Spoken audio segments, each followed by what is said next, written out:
अस्सलाम वालेकुम viewers, welcome to my channel UCC computer college.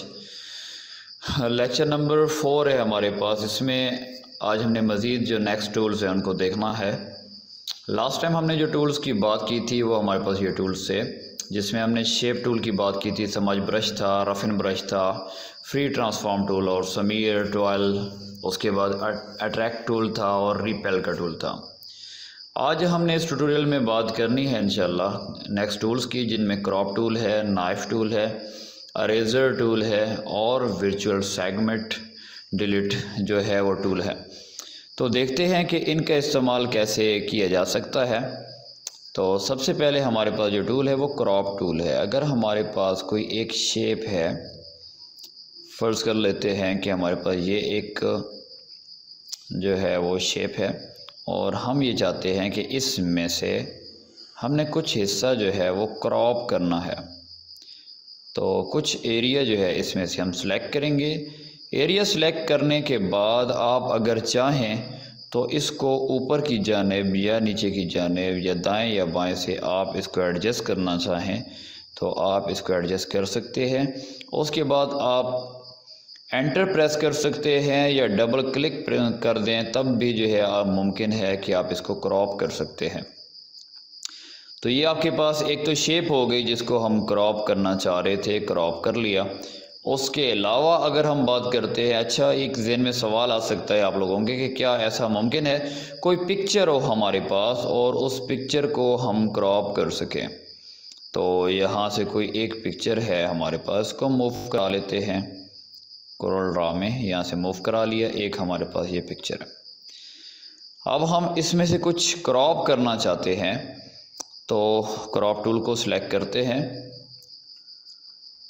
और इसमें से जो हिस्सा हम क्रॉप करना चाह रहे हैं, फ़र्ज़ कर लेते हैं कि यहाँ तक हमें ये चाहिए। एंटर प्रेस कर दें या डबल क्लिक कर दें तो देखें कि हमने ईज़िली जो है पिक्चर का कुछ हिस्सा जो था वो क्रॉप कर लिया। तो इस तरह से आप क्रॉप करना चाहें तो ईज़िली जो है क्रॉप कर सकते हैं। क्रॉप टूल का इस्तेमाल आपको उम्मीद करता हूँ समझ आ गया होगा कि आपने कोई भी आपके पास जो सिलेक्शन कर रहे हैं, बहुत सा एरिया हो सकता है, उसमें से कुछ हिस्सा जो सिलेक्ट कर रहे हैं उसको आप अलग कर सकते हैं, क्रॉप कर सकते हैं। नेक्स्ट जो हमारे पास टूल है वो नाइफ टूल है।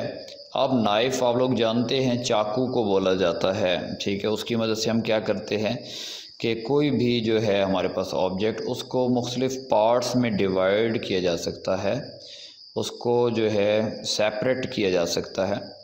जैसे कि अगर मैं कहूँ कि मेरे पास एक शेप है, इसका कलर जो है वो ग्रीन है, मैं ये चाहता हूँ कि इसका हाफ़ कलर जो है कोई और हो, मतलब इसके दो पार्ट हो जाएं, तो सेकंड टूल में यूज़ करता हूँ यहाँ से नाइफ टूल। तो यहाँ आप क्लिक करेंगे इसके पहले पॉइंट पर, इस पॉइंट पर क्लिक करते हुए आप ले जाएंगे दूसरे पॉइंट तक यहाँ। इसके बाद आपने क्या करना है, इसको एंटर प्रेस कर देना है। एंटर प्रेस करेंगे, पिक टूल पर क्लिक कर दें यहाँ से। अब देखिए आप कि ये आपके पास जो है एक ये ऑब्जेक्ट, एक ये आप चेक करेंगे क्या आपका ये ऑब्जेक्ट जो है वो अलग और ये अलग हो चुका है। इसको आप देख सकते हैं यहाँ से।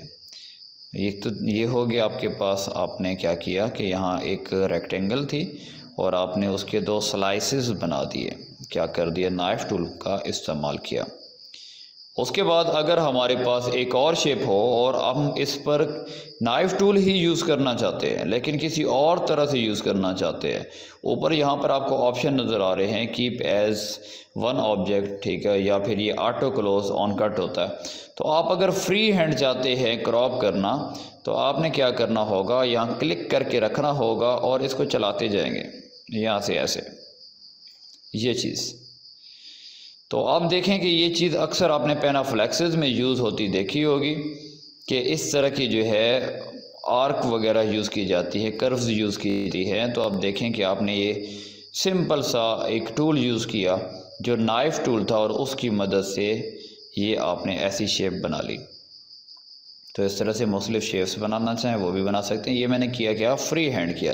तो इसके लिए ये है कि आपको अच्छी खासी जो है माउस पर ग्रिप होनी चाहिए, जो कर्सर है उसको आप कंट्रोल कर सकें और ये प्रैक्टिस से होगा, जितनी ज़्यादा प्रैक्टिस होगी आप बेहतर से बेहतर वर्क कर सकेंगे। तो ये तो शेप्स वगैरह की इंशाल्लाह हम बात करेंगे जब हम प्रोजेक्ट्स की बात करेंगे।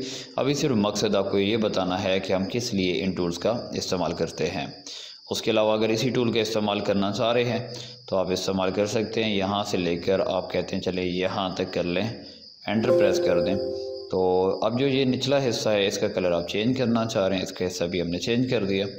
तो उसके अलावा जो है अभी इस पर यूज़ करना चाह रहे हैं आप, तो नाइफ़ टूल का इस्तेमाल यहाँ से कर लें, क्लिक कर लें यहाँ से और यहाँ तक, एंटर प्रेस कर दिया। तो ये आपके पास जो है इसका अलग से पार्ट हो गया ये चीज़। तो इस तरह से नाइफ़ टूल की मदद से सेपरेट कर सकते हैं ऑब्जेक्ट्स को। उसके बाद मज़ीद हमारे पास जो टूल है वो अरेज़र है और वर्चुअल सेगमेंट डिलीट है। चले इनकी बात भी कर लेते हैं, इनकी भी कुछ एग्जांपल्स लेते हैं किस तरह से इनका इस्तेमाल किया जा सकता है। अब हमारे पास एक और जो है वो एक स्क्वायर सा है और हम ये चाहते हैं कि अब हम टूल यूज़ करें अरेज़र। अरेज़र हमारे पास ये एक आपको राउंड सा नज़र आ रहा है, ठीक है, एक सर्कल सा आपको नज़र आ रहा है अरेज़र। और आप ये चाहते हैं, आपने क्लिक किया और कहाँ तक आपने इसको जो है वो अरेज़ करना है।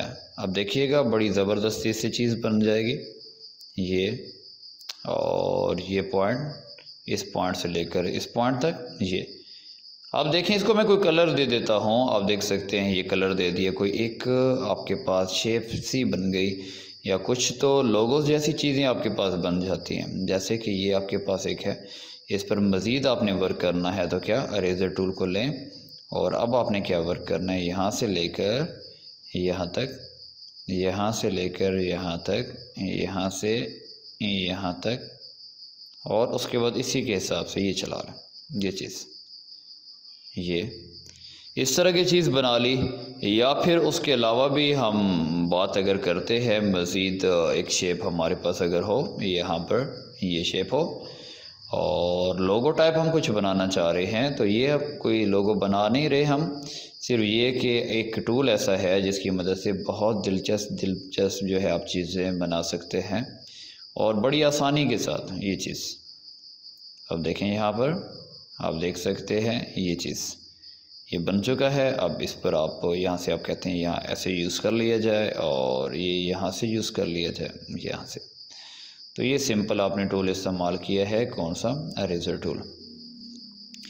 अब जो है यहाँ से एक चीज़ आपको और बताऊँ कि ये अगर आपसे मैं पूछूँ कि ये आपको जो नज़र आ रहा है, मैं इस पीस को साइड पर मूव कराना चाहता हूँ, लेकिन ये एक पीस साइड पर मूव नहीं कर रहा, ये सारे जो है ओवरऑल इकट्ठा मूव कर रहे हैं। तो इसका मतलब ये है कि ये ग्रुप की शक्ल में है, तो मैं इसको अनग्रुप करना चाहता हूँ। मैं यहाँ प्रेस करता हूँ कंट्रोल यू, अनग्रुप। तो क्या ये अनग्रुप हो चुके हैं यहाँ से? तो आप देखेंगे, आप कहेंगे नहीं ये अनग्रुप नहीं हुए। तो या तो ये है कि आप कंट्रोल के प्रेस करें, ब्रेक अपार्ट, ब्रेक अपार्ट, ये अलग हो गया, ये अलग हो गया, ये अलग, सारे ये जो पार्ट्स आप देख रहे हैं ये अलग हो चुके हैं। लेकिन आप ये चाहते हैं, इसको मैं जो है अंडू कर देता हूँ, ये ग्रुप की शक्ल में ही रहे, लेकिन इसमें से एक पार्ट जो है वो आप रिमूव करना चाहते हैं। आप कैसे रिमूव करेंगे? आपने क्या करना है, यहाँ से वर्चुअल सेगमेंट डिलीट का ऑप्शन सेलेक्ट करके किसी एक पार्ट पर, तो क्या होगा कि आप किसी एक को जो है आप बगैर अनग्रुप किए या ब्रेक अपार्ट उसको क्या अरेज कर सकते हैं। तो ये हमारा जो इस्तेमाल है वो किसका, वर्चुअल सेगमेंट डिलीट का है, इस्तेमाल कर सकते हैं। और ये भी याद रखें कि यहाँ पर जो अरेजर टूल हमने इस्तेमाल किया था, आप चाहें तो इसका साइज़ यहाँ से बढ़ा सकते हैं, ठीक है, इसकी जो थिकनेस है उसको ज़्यादा कर सकते हैं। अरेज़र की जो निब है उसका साइज़ बड़ा कर सकते हैं, छोटा कर सकते हैं। तो उम्मीद करता हूँ यहाँ तक आपको टूल्स जो है उनकी समझ आ गई होगी। यहाँ पर जो टूल हम बात कर रहे थे, क्रॉप, नाइफ, अरेज़र, वर्चुअल सेगमेंट। उसके बाद जो हमारे पास नेक्स्ट टूल है, जूम का टूल है। आप जूम के साथ पेन का टूल भी होगा, जूम और पेन। जूम जो टूल है वो किस लिए इस्तेमाल किया जाता है, जूम इन करने के लिए इस्तेमाल किया जाता है। और अगर आप चाहें जूम आउट करना तो आप जूम आउट इसको कर सकते हैं, लेकिन ये चीज़ आप ध्यान में रखें कि अगर आपने इस्तेमाल किया है फ़ोटोशॉप को, तो वहाँ आप जूम आउट करने के लिए आल्ट प्रेस करते थे, आल्ट का बटन प्रेस करते थे। लेकिन यहाँ याद रखें उससे अपोजिट है, यहाँ शिफ्ट का बटन प्रेस करना होगा। अगर आप शिफ्ट का बटन प्रेस करेंगे तो इसको जूम आउट किया जा सकता है। ये जूम आउट हो रहा है, वैसे जूम इन हो रहा था। और अगर आप यहाँ से जूम इन और आउट नहीं करना चाहते तो फिर क्या कर सकते हैं, आपने कीबोर्ड से F2 जो फंक्शन की है, F2 प्रेस करेंगे तो जूम इन होगा F2 से, और F3 से क्या होगा, जूम आउट होगा। यहाँ पर जब जूमिंग की बात कर रहे थे तो ऊपर आपको ये ऑप्शन नज़र आते हैं, यहाँ पर जूम इन जूम आउट यहाँ भी नज़र आ रहा है, यहाँ से भी कर सकते हैं। उसके अलावा जो है जूम टू ऑल ऑब्जेक्ट जो है, इसके लिए F4 की शॉर्ट की यूज़ की जाती है कि नॉर्मल जो है एक व्यू के अंदर आपको सारी चीज़ें नज़र आ रही होती हैं, तो ये भी आप यूज़ करना चाहें तो कर सकते हैं। ये क्या होता है आपके पास, जूम टू सिलेक्टेड, ठीक है। F2 दोबारा शिफ्ट F2 प्रेस कर सकते हैं, ठीक है, सिलेक्ट करने के लिए जो नॉर्मली हमारे पास जूमिंग होती है। तो ये ऑप्शन होता है जूम इन करना, जूम आउट करना। इस तरह से आप यूज़ करना चाहें तो फीचर्स यूज़ कर सकते हैं। ये आपके पास होता है जूम टू ऑल ऑब्जेक्ट्स, जैसे क्लिक करेंगे तो सारे ऑब्जेक्ट्स इसमें आपको नज़र आएंगे। तो जूम इन की शॉर्ट की कौन सी है, F2, और उसके बाद जूम आउट की जो है वो F3 है। और नॉर्मली जब सारे ऑब्जेक्ट्स आप देखना चाह रहे होते हैं तो उसके लिए शॉर्ट की जो है वो क्या है, F4 है, आप यूज़ कर सकते हैं। उम्मीद करता हूँ यहाँ तक इस ट्यूटोरियल की आपको समझ आ चुकी होगी। अगर कहीं से भी कोई क्वेश्चन हो तो ज़रूर क्वेश्चन करें।